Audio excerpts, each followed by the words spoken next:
Hi, this is Marsha. And this is Kelly. We are the 2U's of 2U's Fiber Adventures. Thanks for stopping by. You'll hear about knitting, spinning, dyeing, crocheting, and just about anything else we can think of as a way to play with string.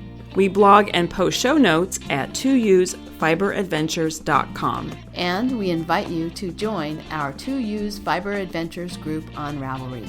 I'm 100 Projects. And I am Better in Motion. We're both on Instagram and Ravelry, and we look forward to meeting you there.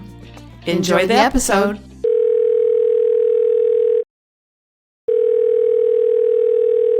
Good morning, Kelly. Good morning, Marsha.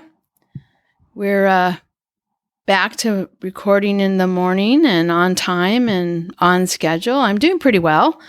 I've been busy around here. I've been making progress on getting rid of things. This is a constant story. Yes. But I had some home improvement stuff. I did finally get rid of the gas stove I've been trying to get rid of, the one from the 1920s.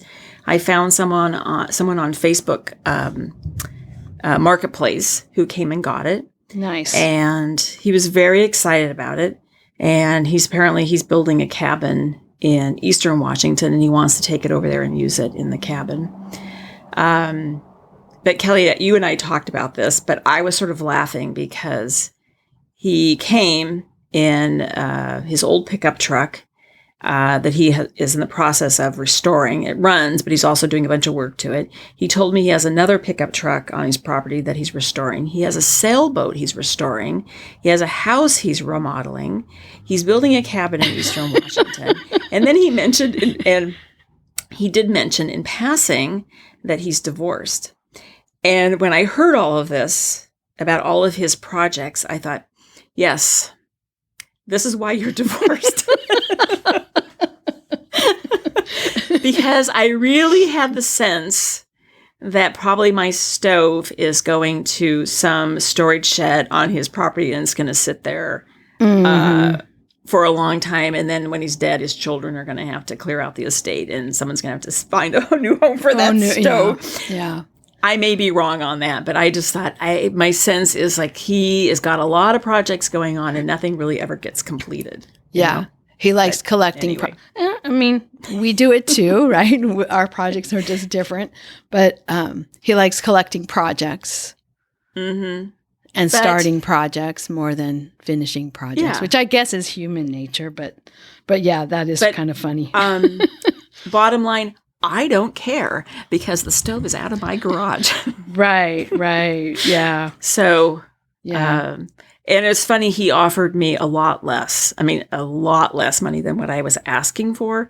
And I was willing to negotiate, but he really just, and I thought, I found myself getting, it's an interesting thing about us as human beings, just as people, maybe it's just me, I'll talk about me. The stove is free. So really, if someone would just take it, that would be fine. But when he started getting, like, not wanting to pay what I wanted to ask, I found myself sort of like, well, no, I'm not going to come down that low. And I had to have a conversation with myself. Really, at the end of the day, what's the most important thing? That you get more money for it or that you just get it out of your garage? Yeah. And I thought, really, I should be paying him to take it. So, so I'm happy. I just, it's gone. That's good. Yeah. But, well, so Robert anyway, those are. Go ahead. Oh, no, I was just, well, go ahead what you were saying about Robert, and I'll just tell you about my other home projects. Oh, okay. But go ahead. Tell me what Robert. So he has, has been up to his dad's a couple of times to get, to do some clean out in his dad's shop because he has a big garage shop. Big enough to have a fifth wheel stored inside of it, plus have room for vehicles, for like other vehicles, maybe two other vehicles and a big fifth wheel trailer. He doesn't have the trailer anymore, but that's why he built the shop so big. And so that Robert and his brother went up to kind of clean out and kind of scope out what they needed to do to get the cleaning get the clean out started, because Marianne is going to want to sell the house. She's not going to be able to afford to stay there. And so he brought home he's brought home a bunch of stuff. His dad collected knives. And, thinking about our collections, our yarn, my pens, the things you collect, so many knives, so many. And just like someone will say about my yarn, why does she have so many cones of yarn? Why does she have so many fleeces, right? Which is probably exactly what the man who took my stove would say. Why does she have all that? Like, what is the value in having all that yarn in your basement anyway? Yeah. So, it does make you kind of think about what you're saving, why you're saving it, what's the value that you get out of it, what's the joy that you get from your things. And so the other thing that Robert's been doing, which I don't think people do as much anymore, but I remember when I was a kid and you'd have change in your pocket and you'd look, and if you'd see one that was really old, you'd save it. Or if you'd see one that was different, like a wheat penny, you'd save it, right? Or, well, in 1976, the bicentennial quarters. Oh, bicentennial. I started saving bicentennial quarters. And so I have somewhere, I don't even know where they are anymore, a bunch of bicentennial quarters. So his dad had a bunch of containers of coins, right? So he's been going through them and deciding okay, what is the date cutoff? That if they're older than this date, he's going to save them. And then he's been looking up what's the value of this kind of coin or that kind of coin. And his dad and also, is he kind of asking himself, trying to figure out why were they saved? What was the significance of these coins? Why some of them save them? Some of them, and some of them are just people toss their change. He has a jar, old. Again, this is not something that I think people do now, but when I was a kid, it was very popular. One of those big old Alhambra glass water bottles. In fact, I toll painted on one when I was a kid for a neighbor. She had one and she wanted it to be painted. And so I painted flowers and that, Pennsylvania Dutch toll painting thing that was very popular. I did that for a neighbor. So he has one of those jars and he puts coins in it, and periodically he'll take them out and roll them. But also you kind of want to look through them oh, maybe there's an old one here. Maybe there's something valuable. What really is valuable about a coin that's in circulation? Probably not much, right? Yeah. So, but we were talking about how do people even do that anymore? Because probably not, because there's not that many coins in people don't use cash anymore. Everything's credit cards, so you're not really getting very many coins. People don't have coins, and so there's not that it's a 1936 dime, 1936. Wow. Just that thought about this was in someone's pocket that long ago. It's just kind of interesting. Well, I can add to this coin thing. I have a lot of coins. When I clearing out my mother's house, I've found all kinds of film canisters. Those plastic film canisters. Yeah, his dad had those too. I don't know why film canisters, but it's why I don't know why film canisters, but I don't know what the significance are of these coins. I can't see any. They're just quarters and nickels, and I don't understand what the significance is. I will say my parents, though, and this was nothing. It was just their thing they did, is they would save if someone, when they got change back, if they got a dime, they never spent that dime. They'd take it home and they had a jar. They put dimes in. They didn't put quarters or nickels or pennies. They just put dimes in there. And that was, and I don't know why. It was just I don't want to say a joke between them, because it wasn't funny, but it was just an agreement they had. That was their just little savings thing they did. And then every so often when the jar would get full, my dad would roll them up and take them to the bank, or, roll them up, take them to the bank and get the cash. And then they'd go buy something, a treat for themselves. So, because it wasn't, they're not saving enough money that, you could go to Europe, but they'd save enough money that they buy themselves a really nice bottle of wine to have with dinner, or something like that, Yeah. So a box of candy. They never spent it. Yeah, they never spent a dime. They always would just throw it in this jar. So there you go. Who knows? Well, okay, so maybe that's of dimes are. Maybe that's why they did it. Because you might say about a person, "Oh man, she never spent a dime on anything." Yeah, they never spent a dime. Yeah, that's funny. Yeah. Anyway. All right. So shall we start our project? Well, I'm just going to give some home improvement updates. Since I was talking about getting rid of the stove, I did, because I'm not supposed to talk about the basement, but I will tell you a home improvement in the basement.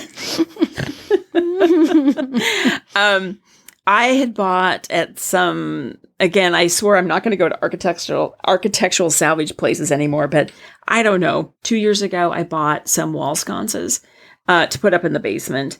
And I had to have back plates made, blah, blah, blah, blah, blah. It's a whole sob story. But anyway, finally got them up last weekend. All right. And they're really nice because the ones that were down there before just had one arm with one bulb. And these new ones have 2 arms. So I have 2 bulbs now per sconce, and there's 4 of them. So I have a lot more light down there. That's good.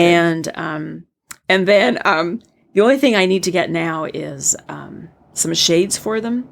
And I'm having a hard time finding shades that will, because what I really want is, now this is very esoteric and getting into something that's not that critical, but it's easy to find like a full round shade. But what I want they're half shades. So it reflects the light back on the wall. And they're called shields, and I'm having a hard time finding those that are reasonably priced. And I may have to change my mind on it and just get regular shades. But anyway, I have to do that. But they're brass, and then as each arm comes out, it has like a little cup on it, and it has crystal prisms on there. Mm-hmm. And again, I'm going down a rabbit hole on this, and nobody probably really cares, but my brother has brought home all these chandeliers, and they're hanging in my basement, and I've been trying to get rid of them. And one of them is, it's kind of, it's not actual rust, but it's sort of painted to look like rust, and it has like these grapevines and stuff. It looks like it should be in an Italian restaurant or a winery, or maybe it was in someone's wine cellar or something. But it also has all these prisms hanging, or has crystals hanging on them, and they are bunches of grapes. Like they've taken glass balls and wired them all together. Mm-hmm. And then they've got green glass that makes the leaves. And I've been trying to just give the thing away, even with these glass grapes on it, and no takers. And so all of a sudden, my brother and I were talking about it, and he said, those, if you buy those, they're $50 each. And there were, I think, 18 bunches of grapes on there. So I thought, well, I think what I'm going to do is just add them to my wall sconces. So each arm that comes out has the cup with I think 8 prisms on them. And then on the bottom of it, where the brass arm sorted, I wired on the bunches of grapes. Oh, nice. They look a little fuller. They're not appropriate at all, but they're kind of fuller. And then I just used up these. So I just took all the prisms off, and then I have another chandelier up in my bedroom that has all kinds of fruit and stuff hanging on it. So I just hung a bunch of the grapes on that too. Added the grapes. So I added the grapes to the chandelier in my bedroom. So anyway, it's just kind of funny. Anyway, I cobbled that together. So anyway, it's much better though. I have a lot more light now in the basement. Well, that's good. So, and then the other thing, I know we're going to talk about the winter weave along, but I did work on my weaving studio, and so Ben still has a bunch of his stuff in that room. So I did reorganize the closet, and then all of his stuff I just shoved in that closet and shut the door. So someday I'll get that closet back where I can store weaving stuff in there. But right now, at least I got the stuff cleaned up out of the room. And then I have a few things I need to get rid of. Like I have a box of wine glasses that I don't want. So I'm going to post those up. Somebody will want those, before the holidays to get, they probably will take them. So I need to do a little bit of cleaning, but I started down there. So that's good. The good news is I started. Yeah. You should make a project page. I was thinking of that because I made a project page for the deck and the garage. Yeah, and, this could be your winter weave-along. Your big winter weave-along project could be your studio. Yes, but I'm going to say, and anybody who owns a home will know, just when you think you're on track, everything's fine, you can now just spend the entire winter weaving and sewing and hiking and all this stuff. Something happens. And so 2 weeks ago, I was sitting in the breakfast nook and I looked at the window in the breakfast nook and I thought, what's that weird line? And there was 2 inches of water, between the 2 panes of glass. They have the double glazed windows, and there's about 2 inches of water inside that. So I contacted the people that did my windows on the south, put the new windows in on the south side of the house. I contacted them, and they want to just replace the sashes, not the whole window, just the 2 sashes. And I'm shocked. Maybe I should not be shocked by this. It's over $5,700 to make 2 sashes. But of that, Kelly, we were talking about this before, but I will tell people, I was like, I don't understand the pricing of stuff, because it's $200 to bring the window to my house, and then it's $1,800 to install them. And you have to understand, there's 2 sashes. The left one has hinges on the left. The right one has 2 hinges on the right. You just have to screw it into the hinges, and they're going to charge me $1,800 to do that. I thought I was in the wrong career. Yes, I should have been in the window business. I don't know how they can justify $1,800 just to go screw them into the frame. Mm-hmm. I can do that. I got a screwdriver. But maybe there's some skill set that they have a skill set that I just don't know about screwing them in. Well. Anyway. So I'm making a few steps ahead. And as I say, I think this time with getting the lights installed and getting the stove gone, it's 3 steps ahead and 1 step back. That's better than, I say, that's better than 1 step ahead, 3 steps back. So right. That's right. Anyway, better than the alternative. Making progress. Yeah. Good. But anyway, talking about the weaving studio, let's get into projects then. Okay. Well, I want to go first? Yeah, I'll go ahead and start. I am right now, as we're talking, working on last year's winter weave-along project, my woven squares blanket. I have it basically square. It's 14 squares wide, and in the end, it will be 20 squares long, or vice versa. It'll be 14 by 20. And right now, it's 14 by 14. And I'm right now putting on the 15th strip of squares. Okay. So it's been, I looked on the project page, and I started it at near the end of October last year. So it's been a little over a year that I've been working on it, and I'm making progress. So that feels good. I'm definitely going to finish this project during this winter weave along. My goal was to have it finished before the end of summer. That's not happening. That did not happen. But I think I'm going to have a goal of getting this one finished before January 1st. So have this be a finished project by the end of the year. So I've only got now 5 more. I have those strips rolled up into little sausages, and I only have 5 more sausages to add on to this. So very doable in terms of getting this project finished. Very doable. So that's one thing I'm working on. And then the other thing that I've been working on a lot, pretty much to the exclusion of everything else. I mean, I picked this up today because I'm not at a good point to do knitting while we talk.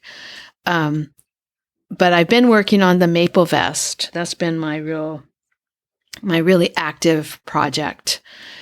I actually finished the front, and I now need to wind more yarn before I can start on the back.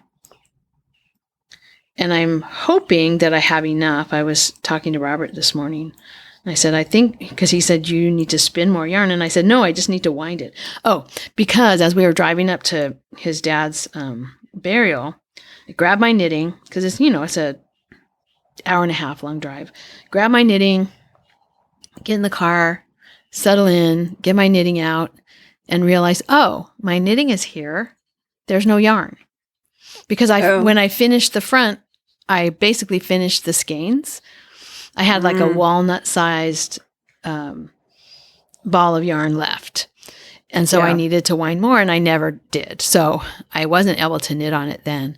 So, but he thought I didn't have any yarn, that I needed to spin more. And I said, no, I have enough. I just have to wind it. But there is a part of me that's a little worried. You always are worried when it's yarn that you can't get more of. I should have plenty. But if I don't, I will just make the front a little shorter, just shorten the front a little bit and use the yarn from the front to make the back. Because the back is a little longer than the front on that vest. So anyway, it's moving along really well. It's a fun pattern, I think. I like the cables, like the traveling stitches that you do with the cable needle. And it's fun. I'm enjoying it. And I have this really nice wooden cable needle that I got years ago when we first started the podcast, right before we went to that yarn crawl in San Luis Obispo. And I won a prize basket, a raffle from I don't even remember the name of the place. It was like in a warehouse. And it had all of that Scandinavian yarn. Oh, yes. Okay, I'm drawing a blank. Yeah, it doesn't really matter. But anyway, I won a prize there. It. And one of the prizes it was a prize package, like a basket of prizes. And one of the things that was in that basket of prizes was a set of wooden cable needles. And I just like, I know that you can do cables without a cable needle and there's all kinds of different cable needles, but these, I just really like the way they look. I like the way they feel. And so I'm having fun using pretty wooden cable needle with this project. So that's the vest, what I've been working on most. And then I did take my 2 chickens that I had made, and I took them to school. They were having they're inviting faculty to come to 2 of the sort of safe spaces on campus, the day of the election and the day after, to just be, a friendly face for students. And so I took them to we have a MICASA, it's the Undocu-Scholar Center for Undocumented Students. And then we also have a Pride Center for our LGBTQIA community. And so I brought the chickens, one each, to those 2 places and talked with a few students. And so then I started thinking of the other places on campus where they could use a chicken. And so I have some plans to make a few more chickens. Haven't worked at all on Graphito. I did pick up the Swimp Bath Shetland project this past week, and I finished carding that wool. So I have the Shetland is split into two parts, not the whole fleece, about 9 ounces, split into 2 parts. One part both parts I had in the Swimp Bath for a long time. And then one half I took out and washed, and the other half I didn't wash. And so I've spun all of the fiber that is washed, did the Swimp Bath, and then was also washed once, just one washing cycle, right, with soap. Yeah. And then rinsing. Yeah. And then the other one is just the one that was in the Swimp Bath. I got it out. It smelled terrible. I dried it. It smells fine. And now I'm spinning. Now I'm spinning that. And it is greasy still. The Swimp Bath process left in quite a bit of the the grease on this fleece. And so I'm spinning it in the grease, which I think is a little bit romanticized. I have a feeling that people really didn't do this. I think maybe it's something that was sort of romanticized in the 70s. This idea of spinning in the grease, because there's a part of, I mean, I kind of like it, but also it's kind of dingy looking, and it's better to spin in the grease when it's really warm outside. And so it's really, you know, pliable, slippery, and soft, right? And soft. It's still soft when I start to spin it because it's in my hands and stuff, but it's a little more sticky in this temperature. So I'm not enjoying spinning the unwashed Shetland as much as I was enjoying spinning the washed Shetland. But my experiment is basically to see how the two yarns are different when I get them all done, and because I'll wash the yarn once I get the unwashed fiber spun, and they're both going to be 2-plies. I'm going to make a 2-ply. I'm just going to wind them off the bobbin into a cake and then ply from a center pull ball. So I'm going to spin them exactly the same way. The only difference between them is going to be that one of them was washed before spinning and the other one is going to be washed after spinning. So we'll see how it comes out. But it's kind of a fun experiment. But I have to say that even though it might have saved me a little bit of washing, I think just the enjoyment of spinning, I would rather wash it after the swim bath. So about how much do you have of the washed and the unwashed to spin? It's about 4 ounces. Oh, okay. So not a crazy amount. No, one bobbin. I mean, really, it's not 10 pounds. No. Oh, no. No, I took only a portion of the fleece and put it in the swim bath and did this experiment with it. So yeah, I filled on the Wyatt Norwegian wheel, I filled one bobbin with the washed, and then I'm filling another bobbin with the unwashed, and then I'll just wind them off into a center pull ball and make a 2-ply out of them. So yeah, I'm glad to have this project on the wheel. It needed a little more they both needed a little more carding. I hadn't quite finished by the end of the spin along. So I thought, okay, let's just get this going, get this finished, get this fiber into the house so that while you're sitting on the couch, you can, and you're not knitting, you can do a little bit of spinning. So, and while I was out there, I also did some dyeing of some fiber. I looked for my oldest fiber, so I had some from 2017 CVM fiber, and so I pulled out that box, and it's washed, but I didn't wash it very well. It's very stiff and sticky, and so I thought, oh, you know what I'll do? I will. I started carding some of it into bats, so I have some bats, and I think I'm going to dye the bats and then, recard them after the bats are dyed, because the hot water of the dye process will help. I'll put a little soap in, and then, when I rinse the dye out to the soap, it will help take out the stickiness, because it really needs to be rewashed. But I'm not going to rewash the whole thing. I'm just going to kind of rewash it in the process of dyeing. And so I got that out and I started on that.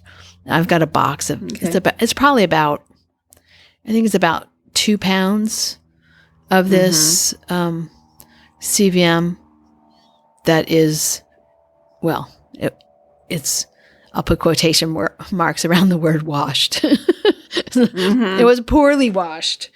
And I don't know how long it's been washed. I do know I got it in 2017. So it may be that I washed it a couple of years ago. It may be that I washed it when I first got it. I don't know. I can't remember. I might have washed it last year. Who knows? But it's not washed very well. So, So I've been playing with fiber.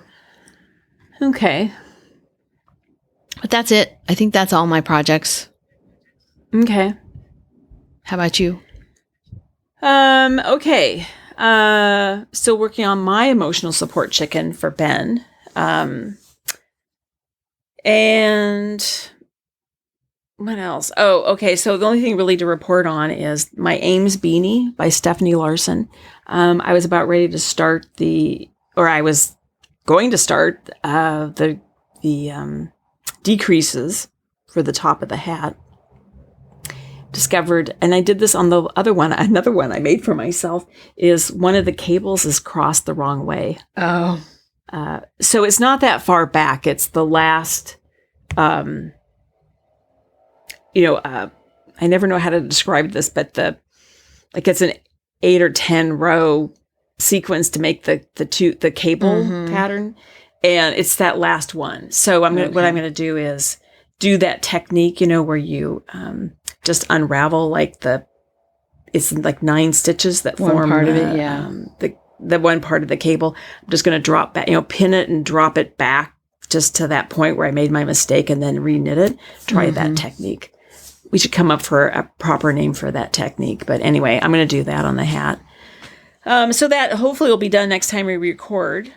And then I've been working on Graphito. I hope in the last episode I didn't put people off on this project because I've worked through it and I have finished the yoke. And Yay. I'm very excited. I put the sleeves on waste yarn and I'm knitting on the body, and I have knit about 1.5 inches of the first block of just the main color, which I believe, I have my notes here, you do 17 rows, and I've done 5 rows. I think what I'm going to do, I don't know if I'll have time today, but this weekend, I think what I'm going to do is put the whole thing on the yoke on waste yarn and wash and block it, because I find it's been a little bit easier to use kind of a short cable, so the stitches are a bit bunched up, and I just want to make sure I can't really spread it out to look at it very carefully. I think what I should do is put it on waste yarn or the try it on cable to try it on, first of all, before I go any further, to make sure that it's fitting properly and it's long enough and my armholes are going to be deep enough, that sort of thing. And then also wash and block it just so I can see all those stitches if they're going to lay out properly, if I've done everything right, I've not missed something. And because I don't want to do the whole body and then find out I made a mistake, I've been looking at it. It looks fine, but bunched up, you don't really know. It's hard, yeah. I did put mine on, I didn't block mine, but I did put mine on tubing at that point and tried it on. And there were a couple of places in the yoke that looked a little bit like they were kind of not laying flat, kind of puckery. Not like color work tension issues, but more, I don't know, more like maybe that that particular stitch pattern was a little looser than the stitch pattern below or above. But I did not say, oh, I'll block this and see if this blocks out. I said, oh, this will be fine. I think it'll be okay, right? Famous last words, right? Yes. Well, what I was going to say is I do know, like, for example, and I don't think I did anything wrong because my stitch counts were exactly right because I kept counting over and over. And every time I did something or I did an increase round, I counted my stitches. And I always had my stitch count correct. So I don't know why. But on the back of it where you, because when you're doing the yoke, the beginning of row is on the back. Now that you split for, and this is very common in patterns, when you split for and put the yarn, arms on waste yarn, then the beginning of row goes under one of the arms. Yes. In this case, I think it's under the right arm.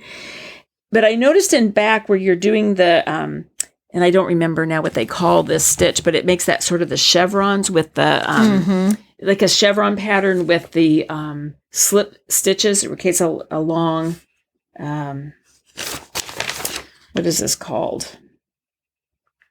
Yeah, it's they're after the like brioche. elongated slip stitches that go in a diagonal.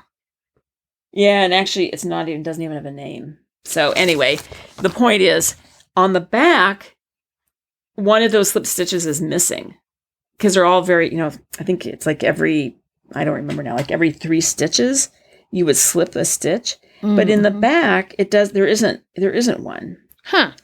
And I don't know if yours turned out right. Mine didn't turn out right. But I thought, you know what? I am not going to worry about that. Let me look for it here. I'm not going to worry about it because I think what I'll do is I'll just put a fake one on. Yeah, you could easily do that. Yeah, there's one, and it's okay on the bottom, but it's not okay on the top. So I'm just going to add a fake, a fake slip stitch on there. But anyway, I like the pattern. I think it's a very interesting pattern. As I say, that last episode, I hope I didn't put people off because it does make you think. And that is kind of nice to have a pattern once in a while. Yeah. It does make you think. Sometimes it's nice just to be able to just hang out and just knit. Anyway, so I'm making progress on that. Well, that's good. And then the only thing I had under my projects was the weaving studio.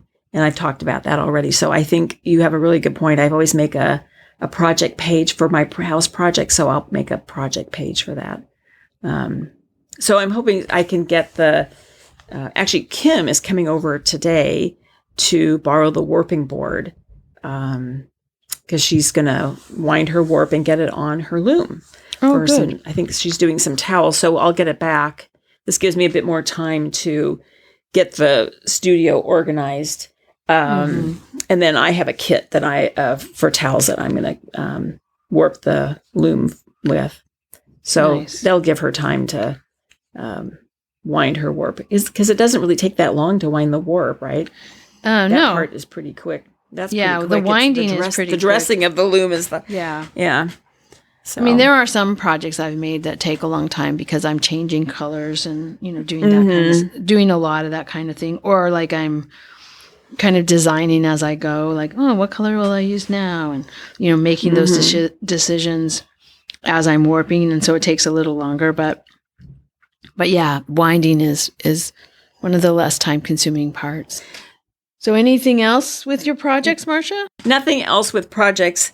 But I think we need to talk about the winter weave along. Yes. So I finally did make a thread. I had said I would do that, and then I think I promptly forgot. So I do have now the winter weave along thread is up. And we've had some new people join in, which is really fun. And I just wanted to kind of promote a little bit the Ravelry thread for the winter weave along. We'll be going all the way until March 31st, and it's really fun to see everybody's projects.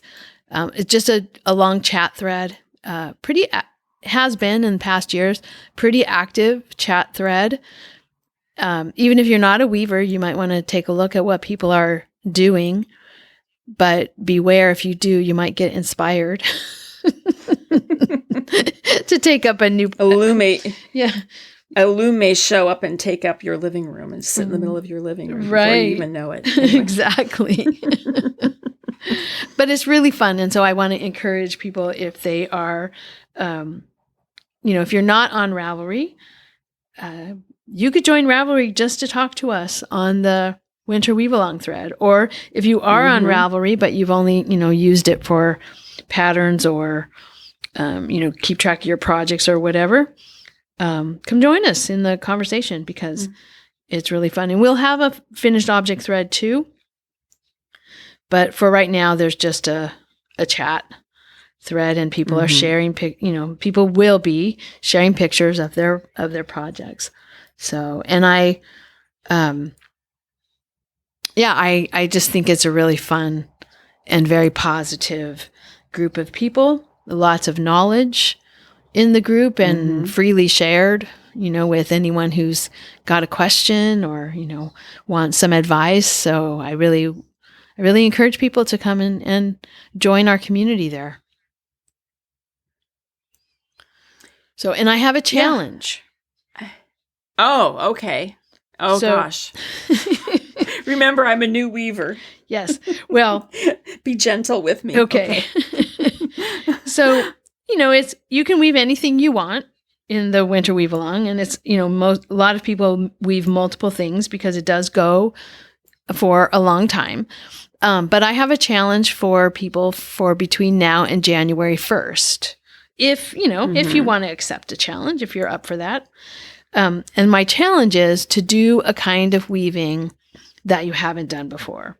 So there's been a little discussion in the weave along thread about making braids, decorative braids, and using the inkle loom and using a floor loom to do that. I've used cards and done card weaving to make, like something that might go on a hat band or that you could use as curtain tie backs or a belt or whatever. So that's one example if you haven't ever done that before. Or use a pattern, a structure, a weave structure that you haven't ever woven. If you've never woven overshot, for example, you might want to try an overshot pattern. In fact, the Handwoven magazine this quarter, has a pattern for dish towels using overshot that I thought was very interesting. I've done overshot before, so it wouldn't be something that was new to me, but I don't really think I like overshot, but looking at these towels is like, I like this. This is very cool. I never would have thought of using overshot in this way, this particular weave structure. So whether it's a new weave structure or a different kind of loom, maybe you've only just washed your fabrics, but you never really fold them, you could try that. Just something, some new weaving skill. So you end 2024 with a weaving skill that you didn't have before. So that's my challenge to people.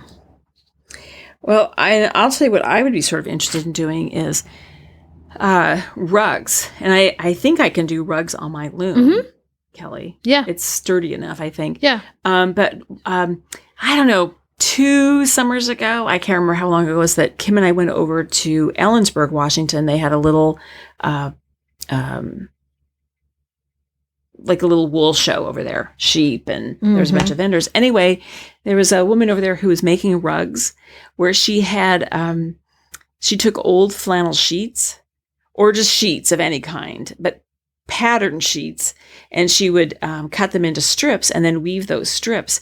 And the patterning on these rugs was so interesting as you start.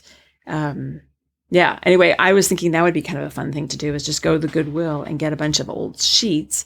Because she said one, like a full size sheet, could make a rug. Okay. So it's, or you could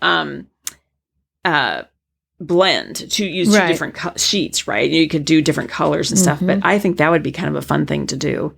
To try that. That'd be cool. I'm going to put those towels on first. I have to do the towels first before I do the rug, but I think that would be kind of a fun project.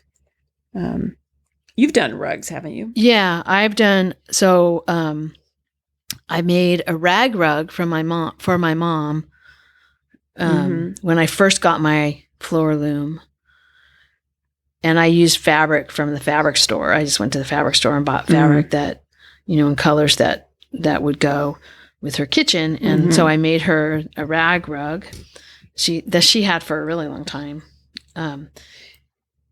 before it finally gave up the ghost. And then I've made rugs with, which I think are really fun, rugs with the selvage ends from Pendleton. So I made several of those, and we use those now. I mean, now I'm using them as crate mats for the dogs because they've seen better days. And then I made rugs with the locks, just, weaving in locks. Those are also being used for crate mats at the moment. And then I made the rug that is sometimes in the hallway and sometimes in the garage waiting to be cleaned. Right now it's in the garage. It's been in the garage for months. It's like, it goes away for months, and then I finally wash it and get it dry and put it back in the house, and then it stays here for a while, and then it goes back out into the garage. And sometimes all it needs is just to be, tumbled in the dryer for about 10 minutes to get the hair off. Mm-hmm. And it stays in the garage for months because I don't do that. So that's a woven rug. Actually, just made out of yarn, not anything. Is that the one that's kind of like the different colors of sheep's wool, beiges and browns and stuff? Is that the one I'm thinking of? It's gray, and it has pink and gray. Yeah, it's gray and then overdyed gray colors. Okay, it's the long one that I usually have it in the hall. When I have it out, it's in the hallway outside the spare room. Okay. I made it for the entry of the previous house.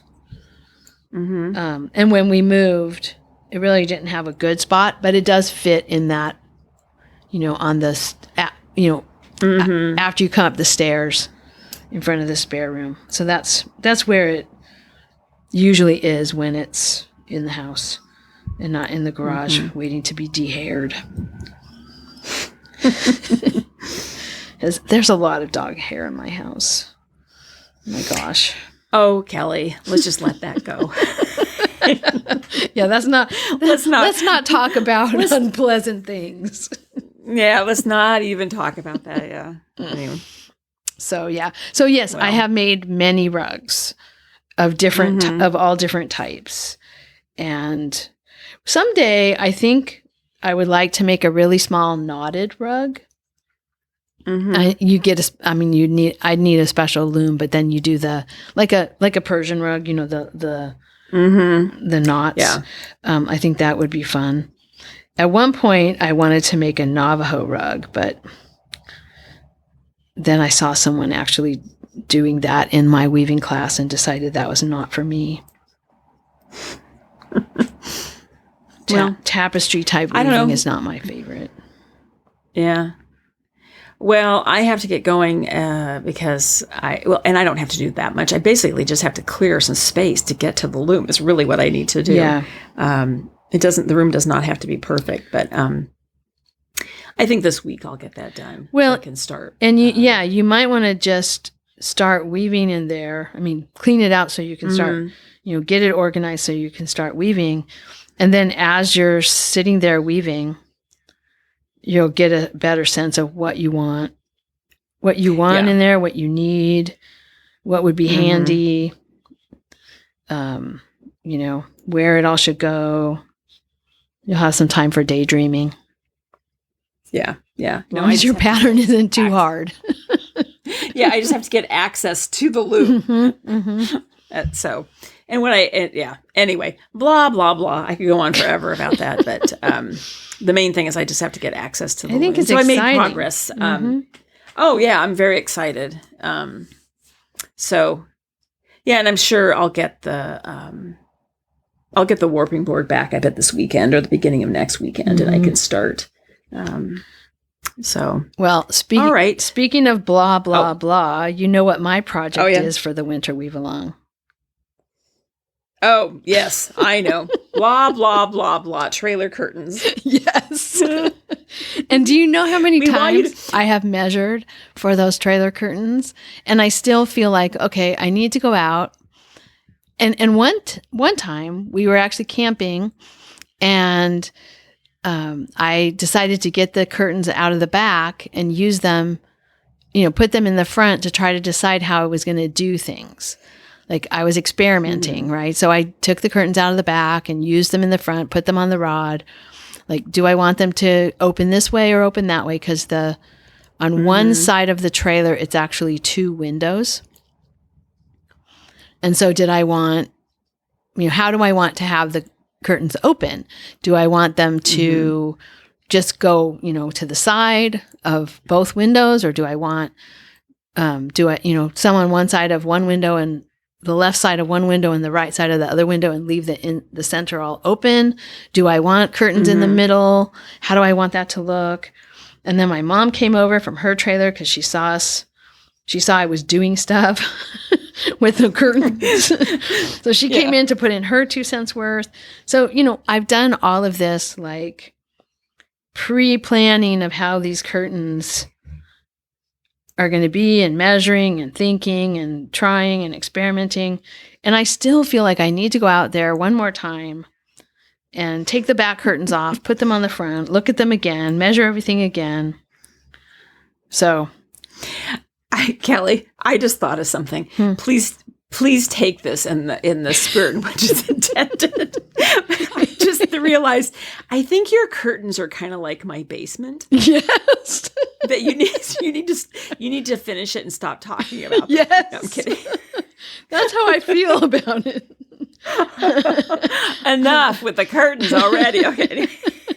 That's exactly right. I'm teasing. No more talk about curtains. I need to get the freaking Well, things finished. I think the thing about the curtains is because you're not the only one. Normally when you weave, you just do what you want to do. Yes. But now you're having to weave something with somebody else having an opinion, Robert, right? Having an opinion. And then it's like, it's complicated because you normally, is this fair to say, you normally just weave towels and then they just turn out the size they turn out, kind of, where now you're having to. Marsha, you're telling all my dirty secrets. But now you're having to weave to some specifications, right?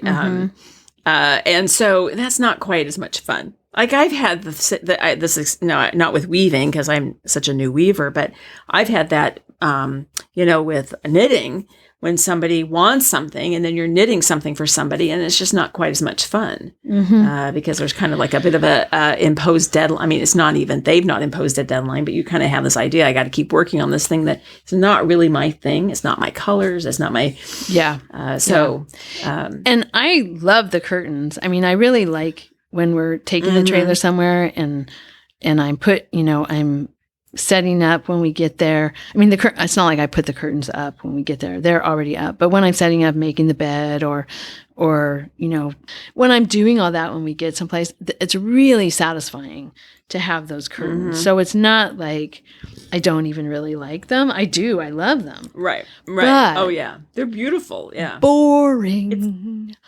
Boring. Well, that's what I was going to say. They're beautiful, but they're not like... They're not like the, what were the last dish towels you made that were all the really Pride, bright rainbow my colors? Pride towels. The Pride towels. It's not like that. Exactly. Exactly. Yeah. Yeah. It's they're not colorful at all. Boring.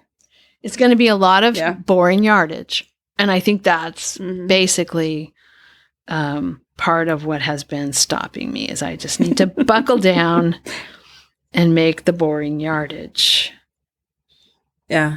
Yeah. Because, I mean, it's simple weaving. It's so simple. Like, compared to the towels. It'll go really fast. It'll go really fast. Like, it's basically one color. The warp is it's mostly beige. There's like a thread or two of brown in among the beige every so often. Like that's. I'm sorry. Okay. Well. Yes. Blah, blah, blah. Trailer curtains. The next time I talk about trailer curtains, the warp will be on the loom and they will be at least partially woven. That's my promise. To all of you. Okay, so that's the next time you talk about the trailer curtains, but that doesn't mean you're talking about the trailer curtains in the next episode. No. This could be any time. No, I'm saying... Are you setting a goal of when do you think like over the holidays you're going to get this work on them? Christmas break? I hope so, but I can't commit for sure because we're going to be having the ancestors, celebrate the ancestors get together in January. And I didn't know about this. All the dead relative stuff that I did on that, tour to Arkansas, all of Robert's ancestry stuff, I'm supposed to get it put into a book. I'm going to get the pictures out and kind of organize it a little bit and send it off to one of those places that makes it into a book, one for his brother's family and one for his sister's family. Well, and then also Robert's dad's place. You're going to probably have to be involved a little bit in clearing stuff out too. Right? I suspect it gets down to. Yeah. I suspect I will help. at some point. Yeah. I mean, the clearing out of the shop is one thing, but yeah, we're probably going to make some trips. And then, there's a limit to the number of trips up there that Robert wants to do by himself. So he would like to have some company at some point. So yeah, I have things that will get in the way of getting the curtains finished by a particular deadline, but I promise I won't talk about them again until I'm actually have made significant progress. Kelly, in all fairness, you and our listeners had to listen to me go on about the basement. So I think we owe it to you to listen to you about this. So it's only fair. Okay. It's only fair. That's funny. Okay. Well, do we have anything else? No, that's all for me. That's all for me. So we'll say goodbye and we'll talk in 2 weeks. Okay. Bye, everyone. Bye. Thank you so much for listening. To subscribe to the podcast, visit 2usfiberadventures.com. Join us on our adventures on Ravelry and Instagram. I am Better in Motion and Kelly is 100 Projects. Until next time, we're the 2 U's doing our part for World Fleece.